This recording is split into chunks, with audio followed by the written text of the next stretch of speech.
La question la plus posée par les internautes du Fit Game, c'est: dois-tu faire une prise de masse? Eh ben écoute mon ami, tu es sur la bonne vidéo, car aujourd'hui je vais te dire exactement si, en fonction du cas dans lequel tu te trouves, tu dois faire une prise de masse ou non. Alors avant de commencer, définissons pourquoi il est intéressant en musculation de faire une prise de masse. Il faut comprendre tout simplement que, en fait, pour prendre de la masse musculaire, il faut que tu fasses ce qu'on appelle un surplus calorique. Je vais pas rentrer dans les détails, mais grosso modo, il faut que tu consommes plus de calories que ton corps n'en dépense. Pour calculer ton nombre de calories que ton corps dépense, tu as plein de sites internet. Pour faire une prise de masse, c'est rajouter des calories à ce total calorique qu'on appelle de maintenance. Je te vois déjà venir, toi qui vas me taper dans les commentaires: oui mais Samy, tu sais, on peut prendre de la masse musculaire en perdant du gras. Tout à fait, tu peux prendre du muscle en perdant du gras, c'est tout à fait possible. Et moi je l'ai fait notamment quand j'ai commencé la musculation. Mais le problème, c'est que c'est la manière la moins optimale de faire du muscle. Parce qu'il faut comprendre que quand tu vas perdre du gras en prenant du muscle, en fait tu vas être en déficit calorique. Ce qui fait que certes, tu vas perdre du gras,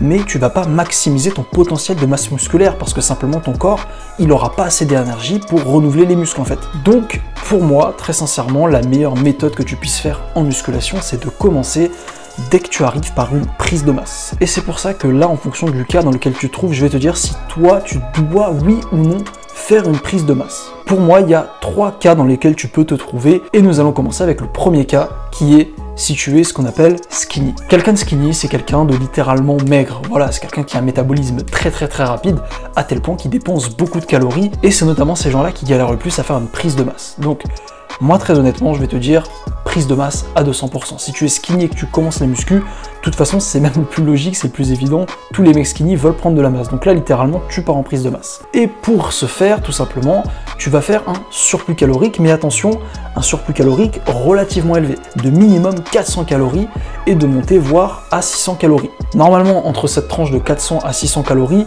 si tu comptes bien le nombre de calories que tu ingurgites, au bout de quelques semaines, tu devras avoir pris des kilos, voire même au bout d'un mois. Et si tu vois réellement que tu prends pas de poids malgré le surplus calorique de 4 à 600, tu augmentes. Tout simplement, tu peux même aller à un surplus calorique de 800 voire 1000, il y a des mecs, dis-toi, il leur faut un surplus calorique de 1000 calories pour réussir à prendre du poids.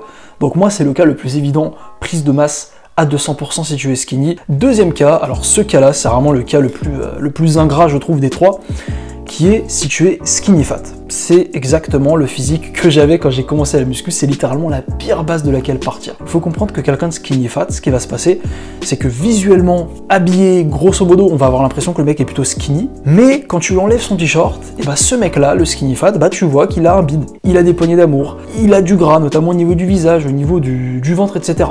Donc pour moi, c'est vraiment la pire base, là où tous les skinny fat tombent dans le piège quand ils commencent la musculation, c'est de vouloir maigrir, parce que quand t'es skinny fat, t'as envie de perdre ton ventre, t'as envie de perdre ta bedaine, et moi je peux te dire, j'ai fait cette erreur-là. Or, très sincèrement mon pote, quand tu es skinny fat, il faut pas que tu essayes de maigrir. Au contraire, quand tu commences la musculation, tu dois commencer par une prise de masse. Je sais que c'est difficile psychologiquement de se dire qu'on va prendre du gras alors qu'en fait on a presque envie d'en perdre, mais c'est un passage obligatoire et je peux t'assurer que sur le long terme, tu vas avoir un bien meilleur physique plus tard. Contrairement au skinny, moi je te conseillerais vraiment, si tu es skinny fat, de faire un surplus calorique relativement léger. Donc le surplus calorique d'un skinny fat ne doit pas excéder 200 à 400 calories de surplus. Faut être beaucoup plus prudent qu'un mec skinny. Le mec skinny il peut taper 500, 600 calories de surplus, il n'y a pas de souci. Le skinny fat, ça va être plus compliqué. Donc vraiment, sois un petit peu plus prudent sur ta prise de masse, mais fais quand même une prise de masse, j'insiste frérot. Oui, pendant peut-être 1 an ou 2, tu vas pas être magnifique, tu vas pas perdre ton ventre, mais je peux t'assurer que quand tu auras bien pris de la masse et que tu auras séché ensuite, très sincèrement mon pote, tu auras un physique de malade mental. Enfin, on en arrive au dernier cas, le cas aussi qui va faire jaser pas mal d'entre vous, si tu es fat. Alors quelqu'un de fat, il le sait qu'il est fat.